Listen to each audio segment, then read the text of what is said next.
So, good evening everyone and shout out to all. So, tayo ay mag-skincare na kasi gabi na. And nga pala guys, wala tayo ngayong cooking vlog. Siguro, hintayin ko yung internet kasi before yata, magpapa-internet si Abby. And syempre magulo kasi bakasyon. Akala ko nga makaka-video ako ng cooking vlog kasi vacation. It's not happened din. Kasi nga, marami tayong pinagdadaanan sa buhay. So, hindi lang naman ako, siguro marami din katulad ko. So, iba-iba lang talaga yung sitwasyon natin pinagdadaanan. So, by the way guys, ang aking gamit for my face is this is guys mix of Silka and RDL number 2 and my maintenance for my face. Char. Very serious yarn. So, yun nga, hindi tayo makapag-cooking vlog kasi so magulo din dito sa bahay. And napaka-busy ko, hindi ko alam kung super multitasking ako kahit vacation na. So, marami tayong mga kaganapan.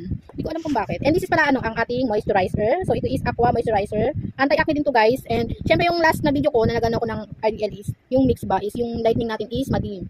So, ang pagpahindag naman itong mixture na to is yung upward lang, ganyan, and ayan, down. And then, syempre, ating kasingit-singitan. So, wala din talaga akong filter na gamit. And this is my melasma. So, hindi na talaga siya natatanggal. And kapag may filter naman ako, guys, papakita ko sa inyo kung ano yung itsura pag may filter ako. Sobrang kinis.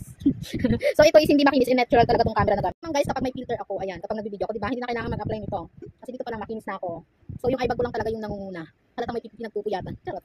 Nagpupuyatan. Ay, eme. So, ayun lang, guys, ang ating skincare. Napakasimple lang. So, sa gabi lang ako nag-a-apply nito. May pa-contour tayo dyan, oh.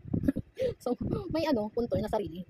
So, ito ang aking camera kapag aking itsura kapag may filter pala guys. And back to tayo sa ating walang filter. This is me kapag wala akong filter guys. So, tingnan naman, napakadugyot ng ating face. Kahit naligo na ako, so kakatapos ko lang din mang maligo. So, ayun. So, syempre, para even yung ating pagpapaputi ng ating mukha, matanggal talaga yung mga, mga parang ispat-ispat na yan, oh. Siguro dahil sign of aging na. Aging.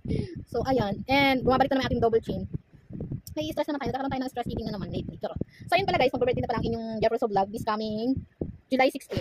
Baka naman. Joke lang guys. So yun na nga, wala tayong cooking vlog for this past few months. Oo, ang tagal no. So baka kapag wala na sila, nasa na lang sila. Pagpasok sa school.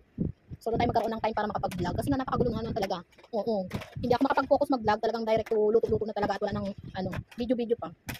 So yun lang guys, ang ating kwento. Short story para sa ating life update. And mag-birthday na din si Jefferson. And it's my 35th birthday. Char, ang tanda natin. Pero isip bata pa rin. So yung pag-iisip natin, wala pa sa point ng 35. Oo. So ano pa rin tayo, parang masaya pa rin tayo mag-isip. Parang wala pa tayo sa part ng pagiging serious ng 35 years old. So ganyan pala siya guys, pag siya ako malayo. Ayan. So wala talaga tayong i-content ngayon, kundi ito na lang. Sharing my skincare. Oo. So ayun na nga.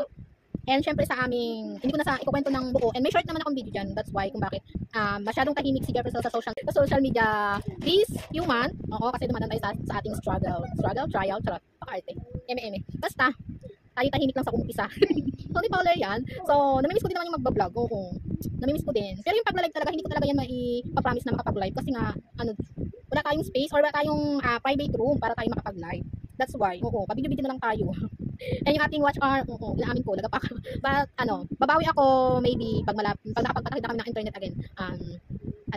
Isulitin natin yung mga panahon na hindi tayo nakapag-video. So, sawa na naman kayo sa mukha ko. And happy 4K subscriber pala sa akin. Oo. And I'm happy na in 4 years. 4 years na ako sa YT. 2019, 20, 21, 22, 23, 24. Magpa 5 years na pala. Pero 4K subscriber pala. Okay lang yan, guys. Basta, ang aking live update is tahimik lang muna si Jefferson sa social media for today's video. Charot. Hindi, this vacation pala, masyadong tahimik ang aking social media. Wala din akong TikTok. Oo. And wala din akong Reels masyado. Parang eme lang. And yun nga. So, hindi naman natin pwedeng yung ating behind the camera is ating sa social media. Lalo na kung masyadong exclusive. Secret and privately. English. Naka-English. So, ayun. And ang gamit ko pala guys yung moisturizer ng iBite. In-order ko lang sa Lazada. Oo. Actually, wala dito sa South Drug or dito sa Watson. And Mercury Drug. Wala siya. And happy naman ako this vacation na being a full-time mom to my kids. Kasi nga, nasulit ko yung vacation na kasama sila. And syempre, hindi mawala yung away-away araw-araw. Kasama yan. Na tayo ay nagiging dragon sa araw-araw at tayo ay sleeping beauty sa gabi. Charot. Sleeping beauty. So, masyadong maawa na yung ating vlog. Ating baby pa lang. So, ayan, moisturizer lang. And sa umaga, tayo ay gumagamit ng ating bagong sunscreen, guys. Ayan, wait lang. Pakita ko sa inyo yung ating bagong sunscreen. And this is Warada. Yan. And napakaganda din ito, guys, gamitin. Oo. Wala siyang And SPF 60 siya. Pero alam ko, 50 lang to. Ginawa lang 60. Wala na, emi lang. So, Warada sunscreen, guys. And no white cast talaga siya. Parang nag-alagay ka lang ng lotion. Ang ganda din niya sa mukha. At talagang napipilter din naman niya yung talagang pagka-sunscreen niya sa iyong face lock. Talagang hindi tatago si Mr. Sun. Mr. Sun? Labang si Mrs. Sun. So, yun ang ating Warada guys. And available to guys sa TikTok ko, sa aking TikTok account and sa my yellow basket. Kaya order na kayo ng Warada guys. Maganda siya. So ito na guys, masyadong maano lang yung ating ilaw. Talagang binulgar niya ang aking peslak. And ito mga ano, mga veins na maliliit, veins. Mga ugat-ugat na maliliit yan. Ito mga ispat-ispat na to is, ano siya, yung parang kapag nagkakaroon ako ng monthly period, ayan, nagkakaroon ako ng breakdown. Oo, parang nagsa-shutdown yung ating hand. Charot. So ayun na nga, wala kasi akong garnier, hindi ako naka-order. Ay, nakabili pala nung garnier na Day Cream Serum. So maganda talaga yung Day Cream Serum na yun na garnier. So ayun lang guys ang ating skincare tonight na ating konting kwento. Konting kwento na may walang kwenta. So ayun lang guys, thank you so much for watching. And see you on the next, see you soon. See you soon. And tayo magbabalik for the cooking show. Bye bye guys, we love you all.